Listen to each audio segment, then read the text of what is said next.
Hello guys, ngasi sumo ay pudana laksare mayam gidamakta Thoibisu Nupini hairibasigi tara suba tangkak mayam nang handagi ngaibiram gone habsu khanjai mayam su tabikre ahan batangkak tagina mapon suba tangkak pauda ngasi pudana laksari basi tara suba tangkak Thoibisu Nupini hairibasigi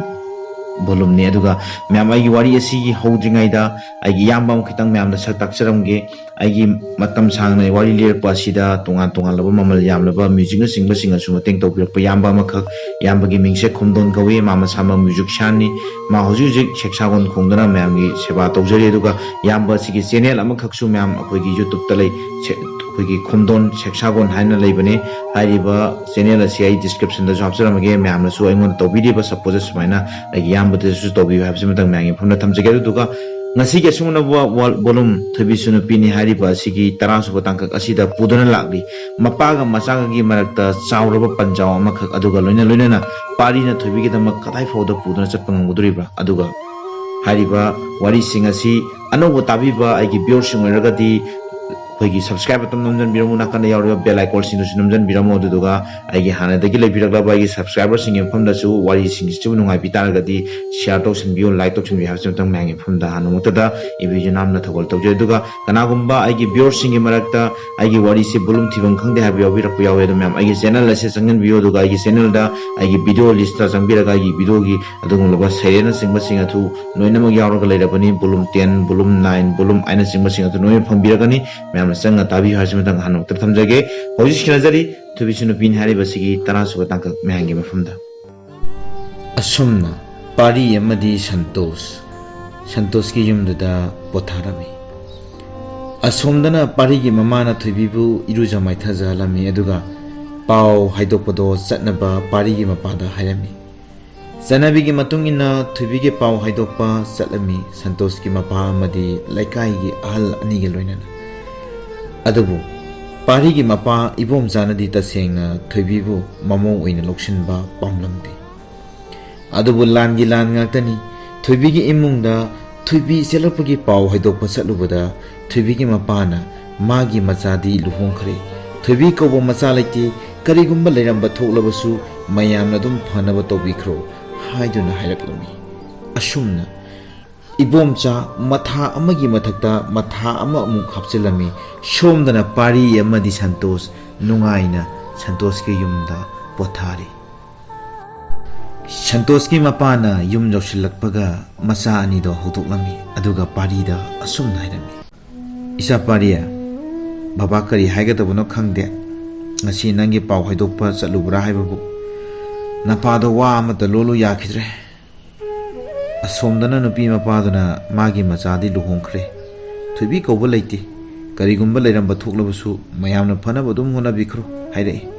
moida madugi wado amughana tahanbiranu haire somdana nogi babana isa thubibu imogoina loksinba ngamu asini baba kari haigadabuno khangde sanupa ngasai gari manungda khoi ngangna lakoni maronam dang thokte aduga thubigi baba du su khara di shawbugi ra karigino machano pi etubu ha kari haige dawno khangdre machano pa tawri ba thobok se nu nei baba su ngasai dagi ben mangda wa ma se mat nganda gai lai aina haper hangu da ta seng na mana sa thubi bu momo ina pamda bi bu wa ina so hai adubu nang kai su khalunu baba अखोई बाबाना अदुमक हेक हाइबरा बाबा तसेना थुबी से ममो उइबा पामदे हाइना हाइबरा बाबा उतंग सिंगाइ बि बाबा ऐसी युमदुगी बाबा मचान पामा खतने ऐना पुजरपु नुपी दुबक त अखोई बाबाना ममो उइबा पामोय हाइबा जे बाबा तसें हाइबरा पारी तथौ हौजिक नंग पिंगत खिगेनु अदुगा नोय बाबाना पामी पामदे हाइरगा लेप याबा नते अहिंग अमा लेलुरबा नुपी मबु पामी पामदे हाइना जस्ट तौबा याबा नते नंगी दमक एखोय म्याम लेरिसिदि लम हाइरे मरांग काइना लै आइगिदि नथाउसे मथंदनी मोइना पंगतौ तौबा याबा नतेदा मोइना पामद्रगना इपागिदा कोक लेरगा लोरे मोइना होंद्रसु इपाना होंगनी नुपी मेंगी पाउसे फजना लेखाइ ताखिसि पारी अदुगा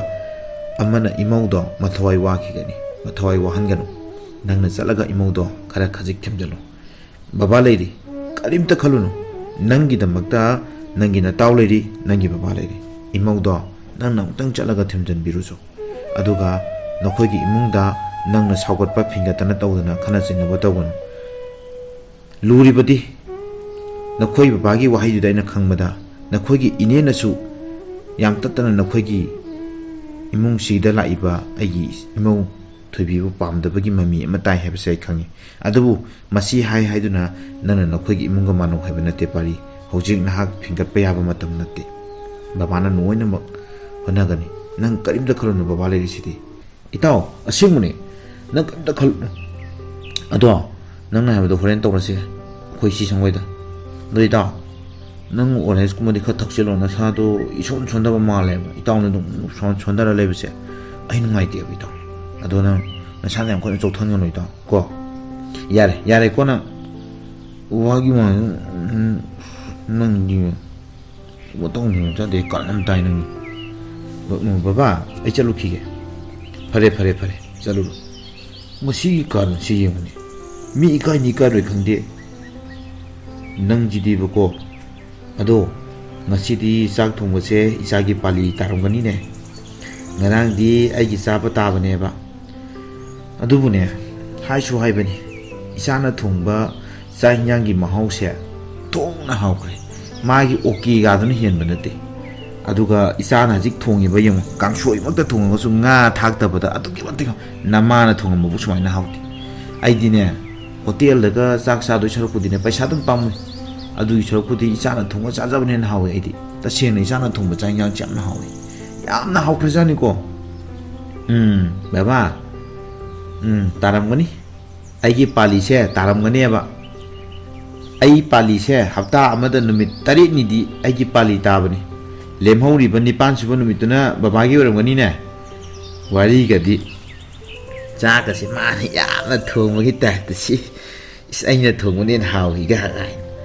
is Howni, I don't know how they can ever Tum Tatai Jalaga Tomadi Hownever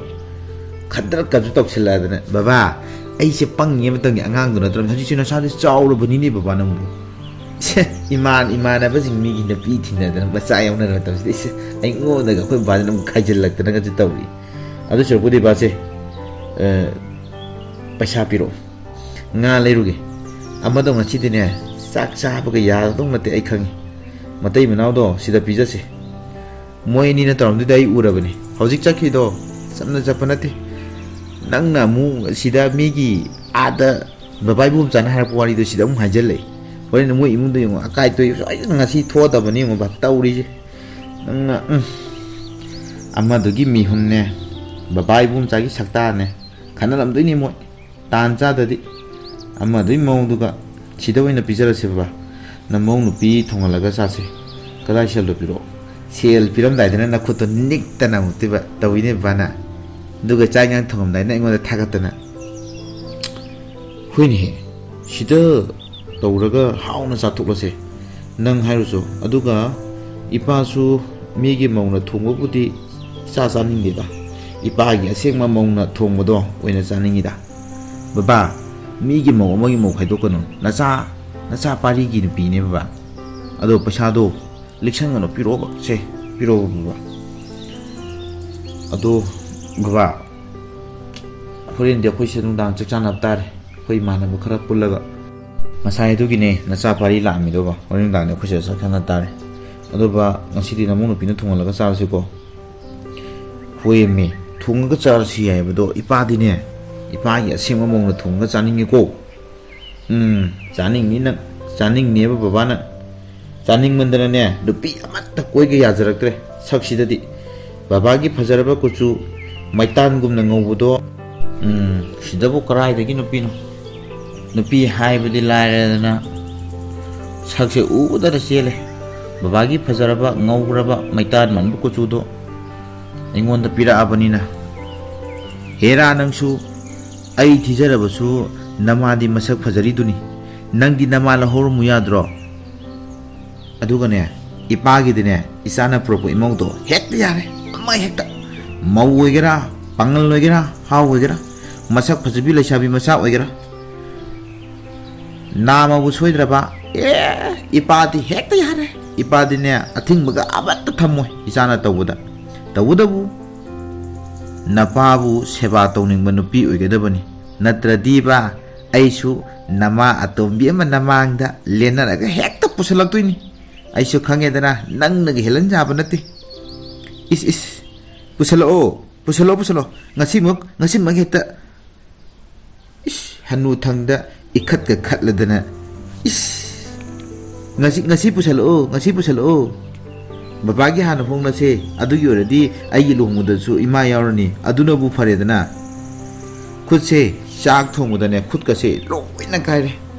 ai su pothaba yarabane dadi aduna pusaloo ish nang dilai pakhang ngai khoi bu nupi koige phangdra kanjida is ima tumi pusalakane ka kai masak ajiga ngang thukla isiga hai sakta thijidi farju phata ju napa se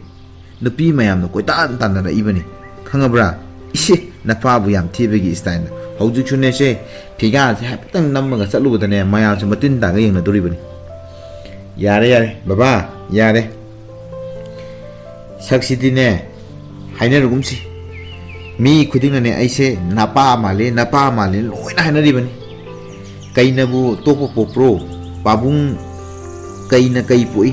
haidun ko sakki hainarugumsi like father like son aidi chakthokjaribani baba malambagi imagumna masak phajabi nupi phangba